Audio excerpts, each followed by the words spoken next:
সব সময় মাছ মাংস না খেয়ে মাঝে মাঝে এই রকম নিরামিষে রান্নাও তো একটু করে দেখতে পারেন যে কেমন হয়। আমার তো মনে হয় ভীষণই ভালো লাগে।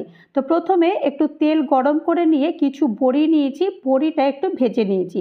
বড়ি ভাজার পরে তারপরে এখানে একটা বেগুন নিয়েছি, সামান্য নুন হলুদ দিয়ে বেগুনগুলোকে বেশ ভালো করে একটু ভেজে নিয়েছি। বেগুন ভাজার পর এখানে আলু নিয়েছি, লম্বা লম্বা করে কেটে নিয়েছি, সাথে হলুদ দিয়েছি। আর একটু ভাজার পরে তারপরে একটু শিমগুলো দিয়েছি। শিমগুলো কিন্তু আমি গোটা গোটা রেখেছি।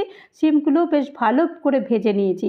শিম আর আলু ভালো করে ভাজার পরে তারপরে এগুলো সব তুলে নিয়েছি। ওই তেলেই পুরো রান্নাটা করব। একটু সামান্য কালো জিরে ফোড়ন দিয়েছি। ফোড়ন দেওয়ার পরে সামান্য একটু আদা বাটা, অর্থাৎ হাফ চামচ মতো আদা বাটা দিয়েছি। আদা বাটা দেওয়ার পরে পরিমাণ মতো নুন দিয়েছি, হাফ চামচ লাল লঙ্কার গুঁড়ো দিয়েছি, হাফ চামচ কাশ্মীরি লাল লঙ্কার গুঁড়ো দিয়েছি, আর জিরের গুঁড়ো, ধনের গুঁড়ো, হলুদের গুঁড়ো এগুলো সব হাফ চামচ করে দিয়েছি। সামান্য জল দিয়ে ভালো করে মশলাটা তৈরি করে নিয়েছি। মশলাটা তৈরি করে নেওয়ার পরে তারপরে একটা ছোট সাইজের টমেটো কুচি করে দিয়েছি। দিয়ে টমেটোটা যতক্ষণ পর্যন্ত না নরম হয় ততক্ষণ পর্যন্ত এটাকে ভালো করে কষিয়ে নিয়েছি।